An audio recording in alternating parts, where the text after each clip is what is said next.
Bon, est-ce que les Olympiques étaient énervés ou pas ce week-end? Juste petite question parce que bon, mettre 4-1 au club de Bretagne, je sais pas trop s'ils ont apprécié, mais écoutez, c'est bien ce qui est arrivé. Des matchs différents, mais que nous allons traiter dans cette vidéo. J'espère vraiment que vous allez bien. Double débrief, un peu spécial entre guillemets. Marseille et Lyon aujourd'hui, parce que j'ai pas pu parler de l'OL. Je regardais le Classico, j'ai revu le match.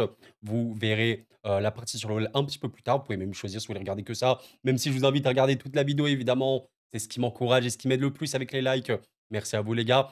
Et du coup, l'OM, on va commencer par ça qui frappe, un petit peu fort, les pauvres Brestois. Ah là là, je suis un peu deg pour Brest. Bien sûr, vous savez très bien si vous me suivez sur cette chaîne, j'aime bien Brest, bien sûr. C'est un club, qu'on a pris beaucoup de plaisir à suivre la saison dernière et cette saison en Ligue des Champions, bah, force à vous les Brestois comme les Rennais, c'était, pas une, très bonne soirée. Voilà 2 clubs qui devraient, finir, un petit peu vers ce milieu de tableau. Mais parlons du classement justement, parce qu'aujourd'hui, oui, l'OL et Marseille, d'abord commençons par parler de Marseille, se mettent dans des situations extrêmement bonnes pour la Ligue des Champions, notamment l'OM. C'est un classement tellement serré, honnêtement les gars, il faut que je fasse une vidéo sur le top 7 de la Ligue 1 entre la 2e et la 7e place. Il faut que je fasse une vidéo pour parler un peu de tout le monde parce que j'ai envie de parler de Strasbourg, de Lille également qui va affronter Marseille bientôt, Monaco, Nice évidemment qui sont toujours là. Ça va être, je sais pas quel dénouement on aura, même si c'est vrai qu'à l'instant T, on est quand même sur un OM avec 58 points qui se met dans un ballottage très favorable, hein. On rappelle que la Ligue des Champions, qualification directe, c'est les top 3. La 4e place, c'est une qualif au barrage de LDC. On verra, parce qu'encore une fois, oui, le match le plus important, je pense que tous les Marseillais et tous les Lillois attendent, bah, c'est effectivement ce 4 mai. Le dimanche 4 mai, aïe, aïe, aïe, aïe, aïe, j'ai hâte d'en parler, on verra bien ce qui se passe. Lille qui aura gagné, mais évidemment aujourd'hui, on parlera de l'OM et de Lyon. Je vous propose de commencer par l'OM, j'ai quelques images à vous montrer, notamment, non pas ce match-là, on en a déjà parlé, je parle évidemment de ce match-là. Juste, Gouiri, Emin Gouiri, étais-tu énervé? Étais-tu Emin Benzema? C'est le mec qui devient fou. Non, en vrai, on va pas fumer non plus. Parce que Karim Benzema est quand même un joueur de foot légèrement fort au football. Mais là, il n'y a pas trop de débat, je pense, quant au fait que l'OM a quand même pris un joueur qui était un peu fort au football. Parce qu'en vrai, il a beaucoup marqué. Et ça, c'est une vérité. Il a vraiment, vraiment beaucoup marqué. Il arrivait quand à Marseille? Je sais même plus, les gars. Il est arrivé lors du mercato, hein. Non, là, il a joué contre l'OM. Les gars, je sais plus, mais c'est vrai que depuis qu'il est là, il a pas mal marqué. C'est vrai qu'il a même marqué en sélection, je me rappelle, le Botswana, but et passe D. Mais là, il est au-delà d'être quelqu'un qui est fort offensivement et un buteur. Je crois que De Zerbi d'ailleurs évoquait, ouais, il voudrait vraiment en faire un vrai gros buteur. Il est très, très, très précieux pour un collectif. Je vous montrerai le deuxième but de Gouiri, le troisième de ce match-là pour l'OM. Un chef-d'œuvre. Objectivement, les gars, voilà, il faut être objectif. C'est un chef-d'œuvre. C'est un chef-d'œuvre. C'est vraiment, vraiment quelque chose de très, très bien exécuté que je vous montrerai. Mais oui, c'est vraiment un match où j'ai un peu de peine pour les Brestois parce que comment on parle de ce match-là? C'est ça qui est compliqué. Est-ce qu'on doit dire, ouais, l'OM a tapé 4-1 Brest, donc il n'y a aucun suspense ni rien? En fait, c'est particulier parce que, mine de rien, bon, il y a très, très peu d'XG pour l'OM. Il y a des buts de fou furieux. Je pense que c'est le mot d'ordre. Et c'est pour ça qu'en fait, je pense que tu peux être un peu optimiste pour l'OM au vu de la fin de saison. Ils sont en train de récupérer leur réalisme glacial. L'OM est en train de récupérer le réalisme absolument choquant qu'ils avaient en début de saison. Rouli n'a pas eu des milliards d'arrêts à faire, mais il a fait les parades nécessaires. Et les offensives, bon, bah, ils ont marqué des buts. Allez, arrêtez s'il vous plaît. Donc, je vais vous montrer un petit peu tout ce qui s'est passé dans ce match-là. Juste, je vais préciser une petite chose. Comme vous avez remarqué au niveau des XG, c'est Brest qui est au-dessus. Mais, vous allez voir au niveau des images, sur une seule action, il y a 3 grosses occasions, d'accord, qui arrivent sur un corner. En vérité, la productivité de ce match-là n'était pas folle des deux côtés. En fin de match, ça s'est un petit peu ouvert. Il y aurait pu avoir des buts en compte, notamment pour l'OM, avec un Jonathan Rowe qui, je pense, aurait pu être un peu plus précis, un peu plus juste dans ses choix. Et même un petit penalty qui aurait pu être donné à toute fin pour l'OM, mais je crois qu'il y avait hors-jeu. Parce que oui, le goal average va être extrêmement important. C'est quand même l'OM. C'est quand même l'OM qui a un goal average positif avec Monaco ici. Donc, ouais, ils se mettent bien. Mais le match contre le LOSC. En vrai, s'il y a le nul entre Lille et Marseille, je pense que Marseille joue la Ligue des Champions à 95%. Je suis quasi sûr de ça. Nous en reparlerons évidemment. Bon, comme d'habitude, j'ai pris quand même des petites images, hein. Je sais que vous aimez ça. Je ne peux pas vous montrer de vidéo. Vous le savez bien, les droits d'auteur. Ouh là là, j'ai pas envie d'être banni. Bon, il y a eu une première situation qui peut peut-être indiquer le tour du match, mais au final, voilà, ça s'est quand même calmé avec un long ballon de Couder. Alors, Couder qui aura eu un match, le gardien remplaçant de Bizot, très compliqué, hein, très, très compliqué. Bon, voilà, il n'est pas titulaire évidemment à Brest. Ndiaye également a bien manqué côté brestois. Toujours en fait cette problématique de gestion de profondeur pour les Marseillais qu'on a vu dès le début du match avec un long ballon qui va être ici récupéré et touché par le Brestois. Balerdi va perdre un peu son duel. Enfin, il joue même pas le duel, donc il perd ici le ballon. Et en fait, le gros problème, c'est que Balerdi doit aller seul sur Sima, qui va aller dans la profondeur parce que bah, il n'y a pas un retour assez bon ici de Murillo. Donc, ouais, cet OM, toujours ce problème de profondeur, les problèmes de coups de pied arrêtés, on le sait bien. C'est un OM qui doit avoir le ballon idéalement et essayer d'être très compact et beaucoup, beaucoup plus concentré. Il manque de qualité purement individuelle, défensive dans cet OM-là, on le sait. C'est surtout offensivement où les talents, voilà, il y en a partout, on le sait très, très bien. Bref, donc ici, bon, situation sur un simple long ballon. Sima, il y a un retour de Balerdi quand même qui est notable, mais c'est la première situation du match et c'est une grosse occasion considérée ici par la data. Il y a un arrêt, oui, c'est un arrêt de Rouli qui est décisif, le réalisme ici côté Marseille. Donc voilà, tu as une petite alerte, mais c'était la seule et unique vraie chose qu'il y avait, on va dire, d'un point de vue jeu, parce que toutes les autres, et j'insiste là-dessus, quasiment toutes les autres situations pour Brest étaient sur coup de pied arrêté. Donc voilà, ça, Brest est excellent sur ce domaine-là. D'ailleurs, je crois qu'ils avaient marqué contre Paris sur ce domaine-là. Mais bref, en tout cas, quelques minutes plus tard, 5 minutes, on a ah oui, un OM qui était dans un autre système de jeu. Alors toujours un petit peu, vous savez, ce sorte de 3-2-5 avec ballon, voire 3-1-6 comme beaucoup de clubs jouent, mais avec des positions différentes pour certains joueurs, dont Luis Enrique qui était un peu plus ailier slash dans le demi-espace gauche, on va dire grosso modo. Je vous rappelle que grosso modo, un terrain de football, vous pouvez le séparer en 5 couloirs. Les couloirs extérieurs, les ailes, les couloirs intérieurs et l'axe. Ouais, il y avait quand même un Luis Enrique ici dans ce match-là qui était plutôt sur le demi-espace gauche et littéralement ici. Bon, en tout cas, ici, il y a une bonne prise de balle qui va être faite et un très, très, très, très bon ballon, un très bon décalage pour Emin Gouiri. Donc, cette action-là, il y a rien de bien fou, hein, c'est juste un Brest voilà, qui a eu une pression battue, je pense une passe de peut-être de Balerdi, peut-être, je crois, sur Garcia, puis sur Luis Enrique. Et bah, voilà, le centre est très bon pour le coup, parce que là, tu as déjà, de 1, une défense brestoise qui n'est pas super bien alignée, parce qu'ils ne sont pas sur le marquage de Gouiri, et ça, c'est une grosse, grosse erreur. Mais il y a quand même un très bon contrôle, voilà, une part de réussite, c'est le football, c'est le sport. Bah, il tente le frappe là, angle très fermé, bah, ça passe. Bah, c'est le foot aussi. Et je pense qu'il faut aussi retenir le bon décalage ici. L'absence de marquage est problématique ici, hein, réellement, sur Gouiri. Mais bah, il finit bien. Il était très, très en forme.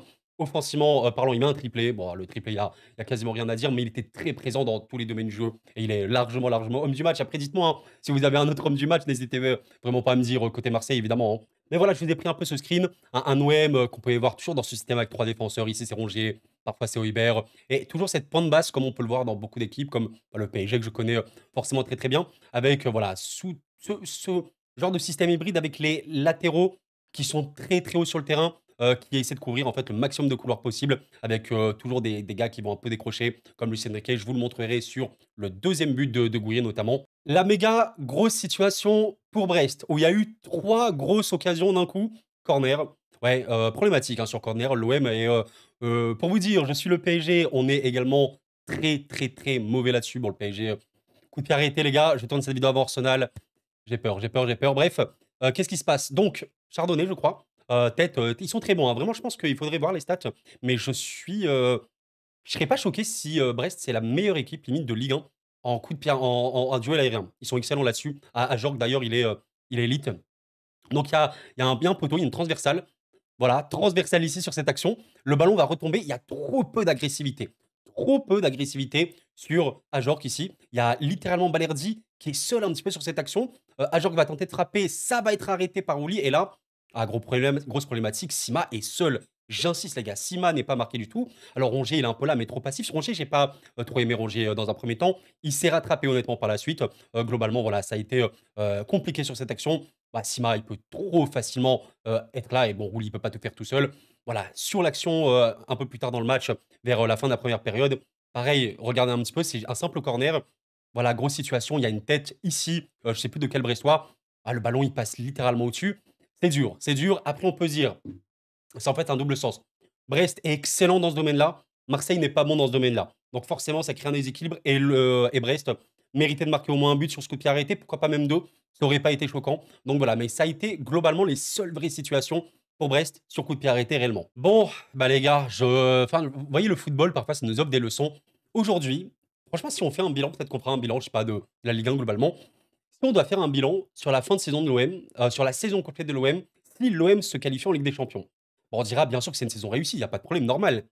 Mais quelle leçon on doit apprendre? En fait, l'OM, cette saison, cristallise non pas le projet de jeu le plus poussé, développé, et cetera. C'est une équipe nouvelle qui doit vraiment avoir le temps de travailler. Par contre, elle incarne finalement, ben oui, la chose la plus importante du football, le réalisme et parfois la chance, le surplus de réussite.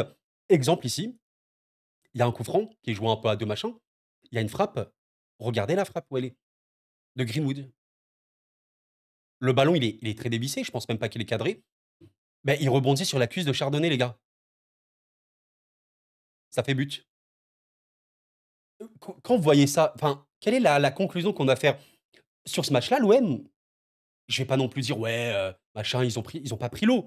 Globalement, c'était un match relativement serré, on va dire assez tactique, il y avait pas des giga situations des 2 côtés. Par contre, il y avait vraiment une équipe beaucoup plus, réaliste déjà de 1, mais aussi peut-être qui osait un peu plus. Bah, des fois, quand tu tentes des frappes comme ça de loin, ça peut passer. On l'a beaucoup vu cette saison. Ouais, c'est peut-être aussi ce qui a manqué, parfois pas pour Brest, je te dirais. Brest a tenté peut-être 1 ou 2 fois faire, une frappe extérieure à Georges, je pense notamment. Quand ça passe et je dois vous montrer le 3e but marseillais, parce que pour le coup, il est extrêmement qualitatif et là, c'est un but quand même collectif parce que la finition est formidable, mais collectivement, c'est bon. Regardez toujours ce système à 3 défenseurs. Ici, on a Højbjerg qui est descendu avec Balerdi et Kondogbia, je pense, ou ouais, peut-être, qui a fait un vrai bon seconde période, j'ai trouvé Kondogbia notamment et toujours avec cette pente basse. Par exemple, ici, c'est Rongier et c'est 6 attaquants entre guillemets avec les joueurs qui prennent tous les couloirs comme vous l'avez compris. Il y a un décrochage de Luis Enrique qui va être bon, qui va pouvoir, jouer en 1-2 avec Rongier qui est monté et là, encore une fois, parce qu'on essaie d'avoir le maximum, de prise d'espace, Rongier va faire, Gouiri va faire la très, très bonne course qui va permettre la situation. Il y a un appel de, Luis Enrique dans la profondeur, mais pour justement créer ce leurre, il faut également qu'il y ait un joueur qui puisse décrocher et ça va être Gouiri qui va décrocher ici, va permettre un petit peu au bloc brestois de trop être serré. Regardez là, il y a très peu de largeur, très, très peu de largeur, couvert par les Brestois et ça va permettre justement à Rongier, sur cette action, de servir, Murillo. C'est pas une passe de fou furieux, mais étant donné que le bloc de Brest n'était pas ultra bien organisé, ça va permettre à Murillo de lancer en profondeur, Greenwood et là, pour le coup, voilà, c'est les gars, il y a rien à dire, c'est juste du talent. Là, c'est juste du talent. C'est les footballeurs pros de haut niveau, c'est voilà, c'est un autre monde, hein, c'est pas nous les purs amateurs. Le bloc brestois, il essaie de revenir un peu en catastrophe. Il y a une passe D, bah, qui est très bonne et regardez un petit peu l'alignement. Vous voyez, là, c'est très problématique. Oui, il se décroche très, très bien. Il est extrêmement intelligent sur ce match-là. Globalement, c'est un joueur très intelligent sur un match de football. Là, ici, le décrochage est parfait.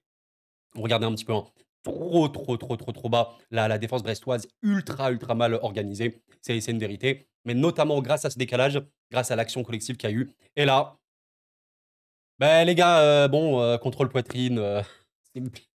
Vous voulez dire quoi ça? Enfin, là, vraiment, les gars, voilà, même si faut être objectif, bien sûr que c'est un but de fou. C'est les gars, il y a Dembélé, il met ça en Ligue des Champions face à Arsenal. Je hurle tellement fort, vous allez m'entendre je sais pas, sur la planète Jupiter, je sais pas, Pluton même, bref. Ah, le but est formidable. Retourner.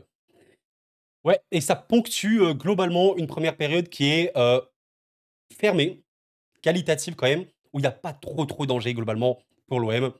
Et Gouiri qui a fait un match, énormissime. Le danger pour l'OM, il est sur les coups de pied arrêtés. Mais dans le jeu, j'ai pas senti l'OM ultra débordé à part sur la toute première action avec le ballon en profondeur pour, Sima. En seconde, on a vu un OM qui était beaucoup plus dans l'attente de laisser un petit peu Brest jouer, ce que je peux comprendre parce que tu mènes 3-1, tu as juste à agir en contre et c'est ce qui s'est passé à un moment. Il y a une très bonne interception ici, d'Ulysse Garcia qui permet de récupérer le ballon.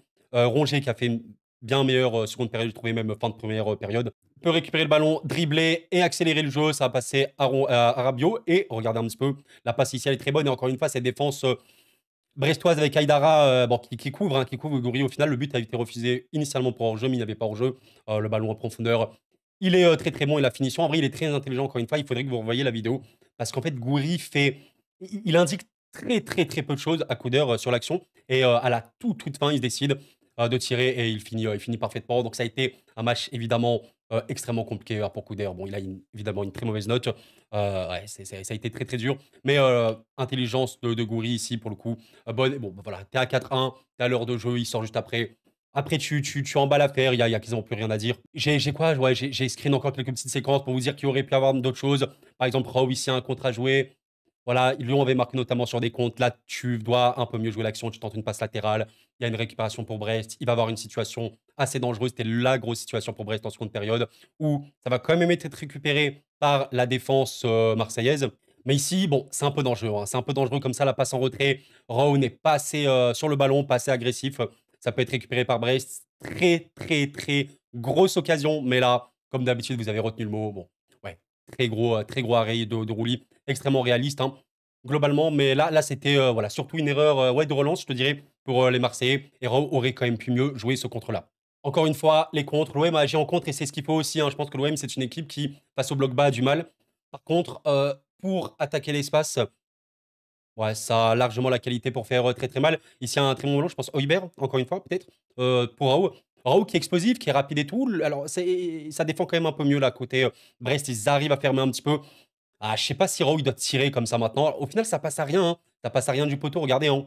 On est vraiment à 1 ou 2 centimètres. Ok, ça aurait pu donner quelque chose. Et encore une dernière action pour les Marseillais. Regardez encore une fois, à Marseille, plutôt bas, plutôt compact, hein, plutôt qui essayait d'attendre le ballon, de les récupérer et de contrer. Exemple ici, Merlin prend bien le ballon. Il y a une grosse situation. Luis Enrique, plus dans le cœur du jeu, est réellement plus pertinent dans ce demi-espace. Il a un très bon ballon pour Greenwood qui peut se réorienter et lancer Merlin dans la profondeur. Bon, ouais, le match là à la fin, un 2 buts pour l'OM en plus, un 6-1 par exemple à la fin, ouais, c'est pas très choquant. 6-2 par exemple, ça aurait été un score crédible. 5-2, 6-2, ça aurait pas été fou. Là, Merlin va tenter de tirer. Peut-être qu'il doit passer, mais je pense qu'il était peut-être en jeu ici, Luis Enrique, donc un peu dur. Le ballon passe encore une fois, rien des cages de Brest. Et voilà, grosso modo, c'était un match alors particulier parce que la génération d'occasions n'était pas drastiquement incroyable. Mais il y avait une équipe beaucoup plus réaliste et qui, globalement, même si elle n'a pas généré à fond, vous avez compris que ça, c'est un peu truqué le XG de Brest, hein. C'est surtout sur un corner. Ouais, l'OM a quand même mérité, je pense, sa victoire parce que c'est ce qu'il faut, être solide. Pour une fois, quand même, par rapport à ces derniers temps, on a vu un OM qui était solide avec Balerdi qui, en vrai, son retour fait du bien, hein. Je pense clairement, bon voilà, c'est celui qui a remporté le plus de duels sur ce match-là. Je suis étonné, bien sûr, que c'est le taulier côté OM. Force aux Brestois, hein, clairement, c'est un peu dur, mais voilà. Grosse saison quand même, on félicite Brest pour la saison de malade qu'ils ont eu. Et Marseille se met bah, très très bien au vu de la course à la Ligue des Champions. Est-ce que vous êtes confiant ou non? Je ne sais pas. Bon, en tout cas, voilà, c'était dessous pour cet OM Brest, match qui globalement était agréable, notamment en seconde, où ça a été un peu plus débridé. Force aux Brestois et bravo à l'OM qui va jouer le match de sa saison face au LOSC qui veut se battre également pour cette LDC. Bon, et évidemment, je devais parler de Lyon parce que c'est un très très bon match. Franchement, le nombre de buts qu'il y a pour cette OL, c'est vraiment quelque chose. Et il y avait cette crainte, est-ce que tu pourras te relancer après, on le sait, cette semaine calamiteuse qui s'est passée, je ne peux pas m'empêcher d'avoir des regrets, même si c'est pas forcément bon. Des regrets pour cette OL, je suis même pas supporter. J'espère que vous, supporters lyonnais, ça va quand même. Parce que voilà, oui, aujourd'hui tu es cinquième, voilà, tu peux clairement être en Ligue des Champions l'année prochaine, mais tu te dis, est-ce que l'histoire n'aurait pas pu être différente? On va pas ressasser, d'accord? Mais voilà, je repense à Manchester, je pense à saint. Il y avait un Noël excellent et on l'a évoqué sur cette chaîne. On évoque à peu près tous les matchs de Lyon ces derniers temps. Depuis que Fonseca est là, il y a énormément de buts. Il y a beaucoup de matchs remportés de manière très convaincante. Un match à Auxerre qui est compliqué vraiment de jouer contre Auxerre. Ils l'ont également remporté. Ouais, j'étais vraiment en mode, bon, comment ça va se passer pour ce match-là mentalement après la semaine calamiteuse? Eh bien, ça s'est très très bien déroulé. Et aujourd'hui, alors le degré de mérite, ça veut tout et rien dire dans le football, on sait bien. Mais disons qu'aujourd'hui, si l'OL est en Ligue des Champions, ce sera vraiment mérité sur la deuxième partie de saison, notamment qu'ils font depuis février. C'est du très très beau niveau, ça pue le football. Ça pue le football. Je sais pas si au niveau de toutes les stats avancées, si Lyon est premier, c'est-à-dire volume d'occasion, machin, quoi. Par contre, au niveau du football, la beauté du football prodigué, ah, c'est absolument fabuleux. C'est très très haut niveau. J'ai beaucoup d'images, enfin beaucoup d'images, j'ai quelques images à vous montrer et j'aimerais juste revenir sur le 11 titulaire. Encore une fois, vous me dites, hein, vraiment, si vous êtes lyonnais, n'hésitez pas à vous exprimer, j'insiste là-dessus. Moi, je ne suis pas supporter, mais je peux pas m'empêcher d'avoir ces quelques regrets de me dire peut-être que Lyon aurait pu vivre une fin de saison encore plus qualitative que celle-ci, avec notamment une demi d'Europa League, et cetera. Notamment le 11 aligné. Ah, franchement, il est beau. Le 11 aligné, je suis en train de me dire si c'est pas le meilleur 11 lyonnais possible pour cette fin de saison, et même pour la saison. On verra bien. Avec, allez, pourquoi pas Mikotadze titulaire à la place de la casette, même si la casette, je le trouve pas réellement, enfin vraiment OK hein, sur les dernières sorties, sincèrement.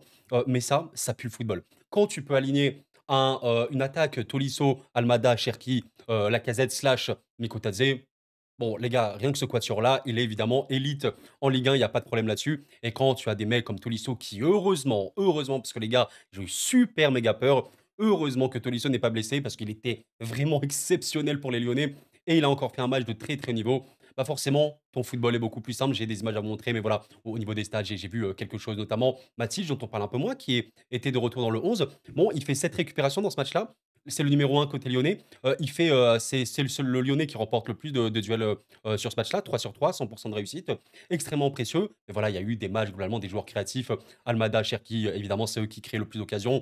Gros volume d'occasions, notamment en seconde période, enfin gros volume. Il y avait des situations très, très chaudes, il y avait des buts aussi, fous. D'ailleurs, Mikotadze, il rentre, il met un but, un chef-d'œuvre vraiment avec, avec Cherki. Bref, c'était du très, très beau L. Je vous propose, quelques images et en fait, vous montrer, vous illustrer à quel point c'est un Lyon qui, dans les phases de jeu, rapides, dès que tu peux exploiter l'espace, ouais, Lyon, pour moi, très peu d'équivalent en France, hors PSG évidemment, parce que le PSG, vous savez, c'est toujours très spécial, c'est normal, c'est très, très, très fort.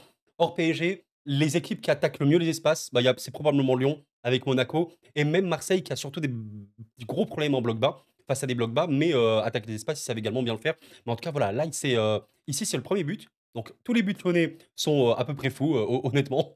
Ici, ce qui a été intéressant, parce que oui, pour évoquer quand même un petit peu le Stade Rennais, qui a vraiment vécu un match compliqué, il y avait cette idée pour le Stade Rennais d'aller chercher assez au Lyon et pour moi, c'est un plan de jeu extrêmement risqué parce que quand vous avez, ben, voilà, un bloc lyonnais qui va essayer de presser le porteur et donc va naturellement laisser des gros espaces, il faut un pressing absolument millimétré. Il faut un pressing de très, très grande qualité parce que sinon, si tu n'arrives pas, tu vas vraiment subir et ça a été à peu près le cas tout le match pour Rennes. Mais bon, on peut, applaudir, on peut respecter le plan de jeu rennais qui vient à Lyon pour essayer de développer un jeu. C'est assez compliqué, c'est assez osé. Bravo à eux. Bon, ils en ont payé les conséquences cash ici. Par exemple, il y a Michael Niles qui va être sous pression. Bon, il va éliminer la pression très très rapidement en passant sur long de ligne et pouvoir retrouver un ballon ici intérieur pour Tolisso qui va décaler le jeu directement. Et cette simple pression battue par les Lyonnais, où ils sont plutôt bons là-dessus, eh ben, ça permet ce genre de situation où voilà, tu as Almada, Cherki qui peuvent lancer directement Fofana qui va rentrer à l'intérieur. Et bon, il y a eu 4 chefs-d'œuvre, vraiment 4 buts de malade côté lyonnais. Fofana qui va dribbler, feinter, rentrer intérieur sur son pied et oui, finir. Alors le ballon, les gars, il file, je sais pas quoi. Il y a une transversale rentrante, des chefs-d'œuvre et Fofana. Putain, ce mec-là, on en parle un peu moins parce que là, il a été un petit peu absent, mais purée, le talent de malade que c'est lui aussi. Alors lui, les gars, vous savez, voilà, on parle forcément beaucoup de mercato, de transfert pour Lyon. J'espère vraiment que si l'OL se qualifie l'année prochaine en Ligue des Champions, qu'on verra toujours ces gros talents en Ligue 1, Fofana, Cherki notamment à Lyon. S'ils doivent quitter Lyon absolument, bon, j'espère que ça restera au moins en Ligue 1, mais vraiment, ça pue le football. Ça pue le football et j'ai peur pour Lyon. Si qualifie en Ligue des Champions, qu'il y a trop de départs. Vous me dites d'ailleurs si vous êtes inquiets, les Lyonnais, mais moi, je veux voir le Cherki Ball en Ligue des Champions. Ça, c'est très, très clair avec un club français. En tout cas, magnifique but ici. Quelle est cette action? Je crois que oui, c'est le second but pour les Lyonnais. Avec en fait toujours ce bloc rennais hein, haut, hein. Vraiment, il y avait, ça essayait de presser. Ils essayaient de presser. Mais Tolisso était vraiment métronome sur ce match-là, quasiment tout le temps dans les situations d'accélérer le jeu. Et en plus de tout le volume qu'il a, il est vraiment. Il est au top cette saison. Je sais pas si c'est le meilleur Tolisso. Il y a eu le Tolisso Bayern qui était assez phénoménal. Mais ici, bon, il peut trouver trop facilement Ryan Cherki qui est installé dans un fauteuil pour accélérer normalement le jeu sur le côté. Mike Landals qui a été pour moi excellent, qui est avec Tagliafico. Parmi en vrai, on en parle un peu moins. Mais Tagliafico et Maitland Niles, en vrai, franchement, les gars, je suis en train de me dire, encore une fois, hors PSG, vous connaissez la chanson, bah, est-ce que c'est pas la meilleure paire de latéraux en Ligue 1? C'est des internationaux. Il y en a même un qui est champion du monde. Maitland Niles, il a une expérience en première ligue. Là, je suis quand même en mode, c'est du très haut niveau et tu le sens dans les mouvements, dans la capacité offensive qu'ils ont. Bon, ici, voilà, Maitland Niles peut vraiment percuter, déséquilibrer énormément ce bloc rennais. Et ici, Tolisso n'est pas attaqué. Extrêmement bien joué ce ballon-là. Ça me rappelle le but que le Barça a marqué avec Pedri, notamment Lamine Yamal qui avait passé à Pedri sur le Classico. Bah voilà, très très bonne action. Encore une fois, finition de fou, magnifique, vraiment magnifique enroulé là de Tolisso qui fait. C'est magnifique, mais l'action est bonne. Les Rennais essaient de presser, ils arrivent pas. Lyon bat facilement la pression. Le jeu est très très accéléré. Bonne capacité à percuter. Michael Niles, finition parfaite. Bah voilà, je pense que la Fonseca et les Lyonnais, ils sont très très contents. Il y a quasiment rien à dire, évidemment. Le cri de rage de Tolisso, qui, je pense, avait aussi besoin de se remettre dans les sensations, comme tous les Lyonnais, après la semaine abominable hein, qu'il y a eu. Et regardez, là, c'est super intéressant. J'ai pris ces screens, bah, je crois qu'il est.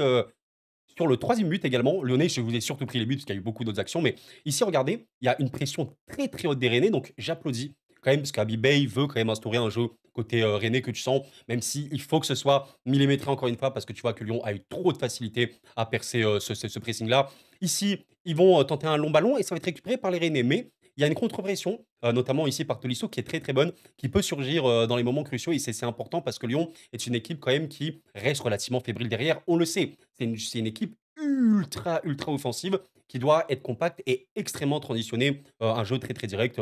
Bon voilà, Tolisso ici, son intervention va permettre à Lyon bah, d'attaquer une situation de 5 contre 3. Bon, est-ce que j'ai besoin de vous expliquer pourquoi c'est très dangereux de jouer avec un pressing très très haut? Et c'est pour ça, quand vous voyez des équipes, allez, comme le PSG, le Barça ou le Bayern ou quoi, qui par moment ont pu exercer un pressing absolument parfait, mais c'est parce qu'ils ont une rigueur tactique phénoménale et c'est d'une difficulté extrême et ça demande des efforts de fou furieux. Rennes aujourd'hui n'est pas capable de maintenir un tel pressing, telle intensité, surtout pas contre Lyon et ça a été osé. Ils ont payé vraiment sa cage, donc là, très très facile pour les Lyonnais. T'as tellement de possibilités quand t'as des mecs comme Almada ou comme Cherki qui peuvent distribuer avec des gars de percussion comme Fofana ou un finisseur comme Lacazette. Bon, c'est un peu dur et finalement là ici Lacazette va être servi par Almada, qui globalement aura fait un très bon match, à part l'erreur qu'il aura faite. Et là, encore une fois, une grosse finition, parce que c'est pas simple, franchement, c'est pas simple de terminer ici. Samba, qui n'aura pas été très bon, hein, évidemment, sur ce match-là, il faut de la réussite. Grosse, grosse, grosse frappe de la casette, là, qui passe un peu sous la barre. Grosse finition, mais c'est ce qu'il faut. Et au-delà de la finition, les actions. Moi, c'est ce que je retiens. Les actions lyonnaises et la productivité lyonnaise a été vraiment, vraiment très qualitative. Donc, voilà, 3-0 à la mi-temps pour les Lyonnais. Il n'y a rien. Voilà, moi, j'ai revu ce match-là. Je me suis dit clairement, très, très tranquille pour eux. Il y a eu une erreur. Franchement, c'est la plus grosse situation pour les Rennais, mais c'est une erreur que comment vous dire, que je minimise, entre guillemets. Pourquoi? Parce que Almada, en fait, bon, je vais vous montrer l'action, il est là, il est vraiment sous pression des Rennais. Il va faire une passe D à Maïté, littéralement. Maïté va avoir le ballon et il va pouvoir terminer. Donc c'est évidemment une erreur monumentale. Mais pourquoi je minimise un petit peu cette erreur? Parce que c'est un petit peu l'optique des équipes, ben voilà, en fait, qui veulent relancer propre, de chercher toujours la bonne passe pour accélérer le jeu.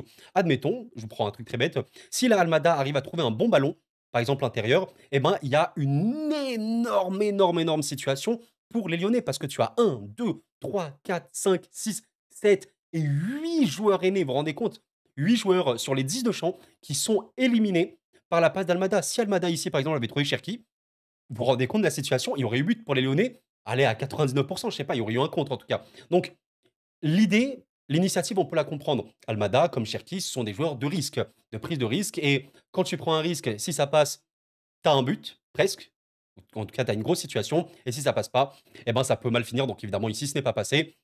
On peut respecter le fait qu'il est tenté à 3-0, mais évidemment, là, c'est une erreur. Et le dernier but ouais, de Lyon était très, très beau. Magnifique, hein, vraiment but butonné. Parce qu'ici, il y a encore une récupération. Et gros, gros contre. Situation de 54, mais là, voilà, ça pue le talent, ça pue le football.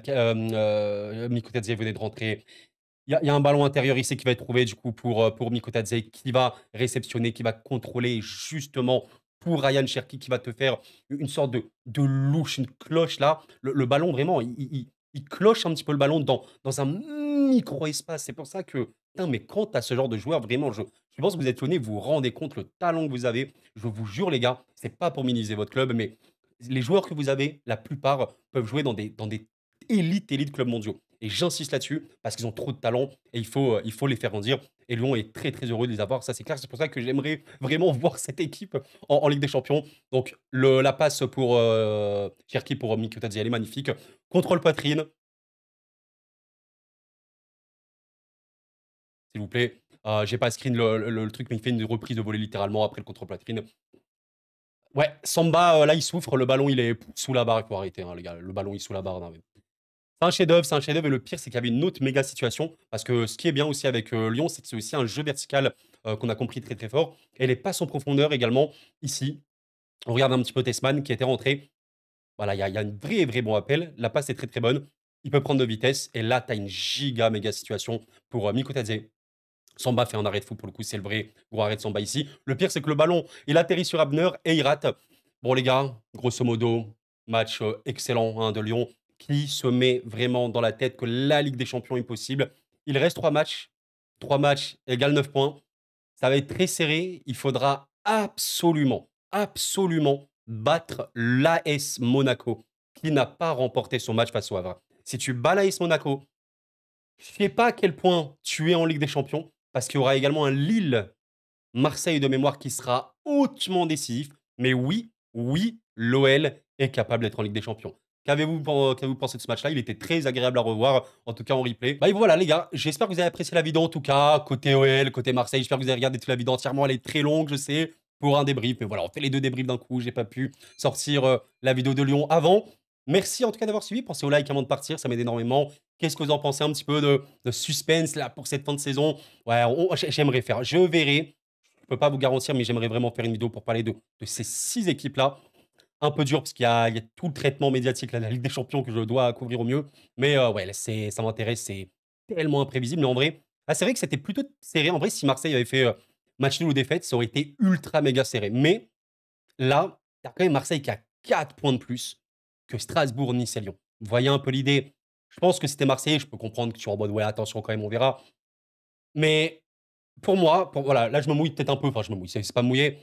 Marseille ne perd pas face à Lille et Lyon bat Monaco. Les deux seront en Ligue des Champions. Mais l'inverse également. Lille bat Marseille, Monaco bat Lyon. Pour moi, les deux seront en Ligue des Champions peut-être, mais purée, ça ferait des classements. Oh. Ah oui, Monaco passerait devant Marseille. Ça peut être un scénario catastrophe, effectivement. Parce que si Lille bat Marseille, il y a 59 points. Monaco, ce sera sur la journée d'après. Mais si Monaco le fait, ça sera 58 avec un goal average supérieur à Marseille, du coup. Et donc, ouais, Marseille serait quatrième. Mais du coup, le dindon de la fin, ce serait peut-être plus long. Lyon a plus à perdre de manière assez logique, sur 54 points, avec 58 points. C'est actuellement l'OM, évidemment, qui est l'équipe la plus enclin à aller en Ligue des Champions. Merci en tout cas d'avoir suivi la vidéo, les amis. C'était Koro. Prenez soin de vous. Grosse semaine qu'on va attaquer maintenant.